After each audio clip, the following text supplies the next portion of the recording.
എല്ലാവർക്കും എൻ്റെ പുതിയൊരു വീഡിയോയിലേക്ക് സ്വാഗതം. നമുക്ക് വൈകിട്ടൊക്കെ കറുമുറ കഴിക്കാൻ പറ്റിയ അരിമുറുക്കാണ് ഞാൻ ഉണ്ടാക്കുന്നത്. അരിയും ഉഴുന്നും ചേർത്തിട്ടുള്ള മുറുക്കാണ്. അതെങ്ങനെയാണെന്ന് നോക്കാം. അതിന് വേണ്ടിയിട്ട് 1 കപ്പ് ബോൾ ഉഴുന്ന് 3-4 പ്രാവശ്യം കഴുകി ഒന്ന് വെയിലത്ത് വയ്ക്കാം.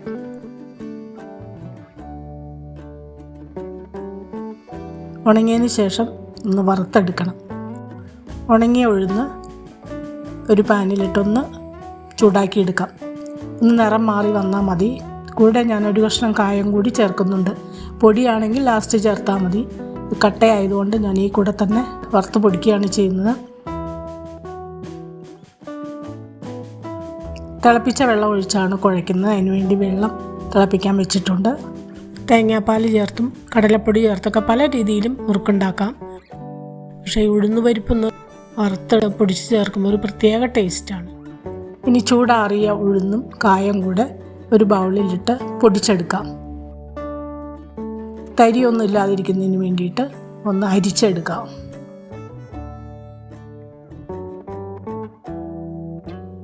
ഉഴുന്നെല്ലാം പൊടിച്ച് വെച്ചു. ഇനി നമുക്ക് അപ്പത്തിന് ഇടിയപ്പത്തിന് എടുക്കുന്ന 3 കപ്പ് അരിപ്പൊടിയാണ് ഞാൻ എടുക്കുന്നത്. വറുത്ത അരിപ്പൊടി, വറുത്ത് പൊടിച്ച് വെച്ച ഉഴുന്നുപൊടി, ഉഴുന്നും കായവും കൂടെ ചേർത്ത് കൊടുക്കാം. ഇനി അതിലേക്ക് 2 ടീസ്പൂൺ കറുത്ത എള്ള് കഴുകി ഉണങ്ങി വെച്ചത് ചേർത്ത് കൊടുക്കാം. 1 ടീസ്പൂൺ നല്ല ജീരകം ചേർത്തു. 1 ടീസ്പൂൺ കാശ്മീരി ചില്ലി, നല്ലൊരു കളറിന് വേണ്ടിയിട്ടാണ്. ആവശ്യത്തിനുള്ള ഉപ്പും ചേർത്തു. 1 ടീസ്പൂൺ നെയ്യും കൂടെ ചേർക്കാം. അപ്പോൾ നല്ല മയം കിട്ടും, കൂടുതൽ ടേസ്റ്റും കിട്ടും.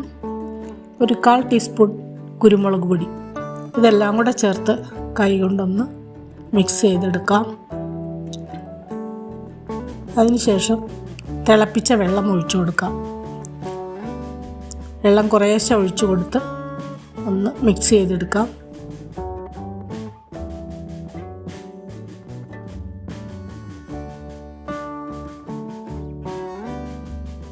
ചെറു ചൂടോടുകൂടി ഇനി കൈ വെച്ചിട്ടും നന്നായി മയപ്പെടുത്തി കുഴച്ചെടുക്കണം. കുഴയ്ക്കും തോറും മയം കൂടുതൽ കിട്ടും. നന്നായി കുഴച്ചെടുക്കണം. ചപ്പാത്തിക്കൊക്കെ കുഴയ്ക്കുന്ന പോലെ കുഴച്ചെടുക്കാം. കുറച്ചുകൂടെ ചൂടുവെള്ളം ഒഴിച്ച് കുഴച്ചെടുക്കാം. തട്ടിപ്പൊത്തി ഇവിടെ വയ്ക്കാം. ഇരുന്ന് കഴിയുമ്പോൾ ഒന്നുകൂടി ഒന്ന് ഡ്രൈ ആവും. ഇനി നമുക്ക് ഒരു പ്ലേറ്റോ അല്ലെങ്കിൽ വാഴയിലോ എന്തെങ്കിലും ഓയിൽ പുരട്ടി അതിലേക്ക് പിഴിഞ്ഞ് ഒഴിക്കാം. ഇതാണ് അച്ച്. ഇതിൻ്റെ സ്റ്റാർ ഷേപ്പിലുള്ള അച്ചാണ് മുറുക്കുണ്ടാക്കാൻ ഉപയോഗിക്കുന്നത്. അത് ഉണ്ടാക്കുന്ന നാഴിയും അതെല്ലാം ഒന്ന് ഓയിൽ പുരട്ടി വയ്ക്കാം. മാവ് പിടിക്കാതിരിക്കുന്നതിന് വേണ്ടിയിട്ടാണ് ഇതുപോലെ ഓയിൽ പുരട്ടുന്നത്. ഇനി അതിലേക്ക് മാവ് ഇട്ട് കൊടുത്ത് പിഴിഞ്ഞൊഴിക്കാം.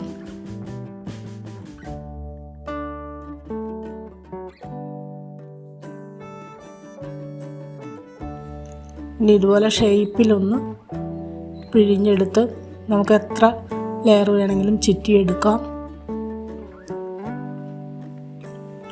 എല്ലാ മുറുക്കും ഇതുപോലെ ചുറ്റിയെടുത്ത് ലാസ്റ്റ് വരുന്ന ഭാഗം ഒന്ന് കൂട്ടി യോജിപ്പിച്ച് വെക്കണം. അല്ലെങ്കിൽ വെളിച്ചെണ്ണയിലിടുമ്പോൾ വിടർന്നു പോകും. അതുകൊണ്ടാണ് ഇതുപോലെ ഒന്ന് കൂട്ടി വെച്ച് കൊടുക്കണം.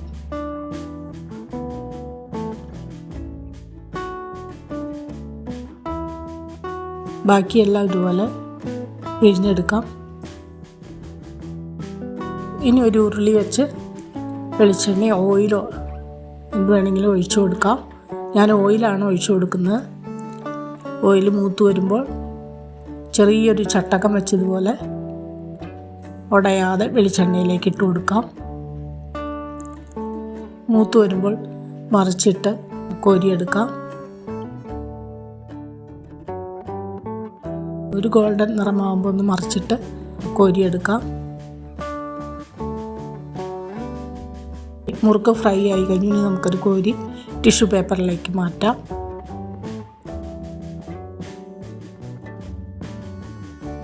അടുത്ത ബാച്ച് ഇതുപോലെ തന്നെ ഇട്ട് കൊടുക്കാം. ഇതുപോലെ മുറുക്ക് വീട്ടിൽ തന്നെ ഉണ്ടാക്കി വെച്ചാൽ കറുമുറ കഴിക്കാൻ കുട്ടികൾക്കൊക്കെ വൈകിട്ട് ചായക്ക് കടിയായിട്ട് കൊടുക്കാം. ബേക്കറിയിൽ നിന്നൊന്നും വാങ്ങിക്കേണ്ട ആവശ്യമില്ല. പിഴിഞ്ഞ മുറുക്കെല്ലാം വറുത്തെടുത്ത് വെച്ചു. ഇനി നമുക്ക് ഇതുപോലെ ഷേപ്പ് ആക്കാൻ ബുദ്ധിമുട്ടാണെങ്കിൽ ഇതുപോലെ പിഴിഞ്ഞ് കൊടുത്തിട്ട് നമുക്ക് ഫ്രൈ ചെയ്ത് എടുത്ത് വെക്കാവുന്നതാണ്. അതും ഇതുപോലെ തന്നെ മറിച്ചിട്ട് കോരി വെക്കാം.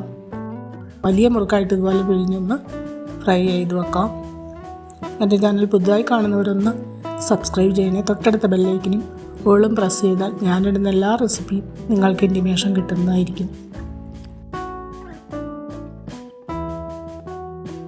മുറുക്കെല്ലാം 2 രീതിയിലും ഫ്രൈ ചെയ്തെടുത്തു. കണ്ടോ, ഒന്ന് ഒടിച്ച് നോക്കുമ്പോൾ തന്നെ അറിയാം നല്ല ക്രിസ്പി ആയിട്ട് വന്നിട്ടുണ്ട്. ഈ മഴയത്ത് നല്ല ചൂട് കട്ടൻ ചായയും മുറുക്കും കഴിക്കാം.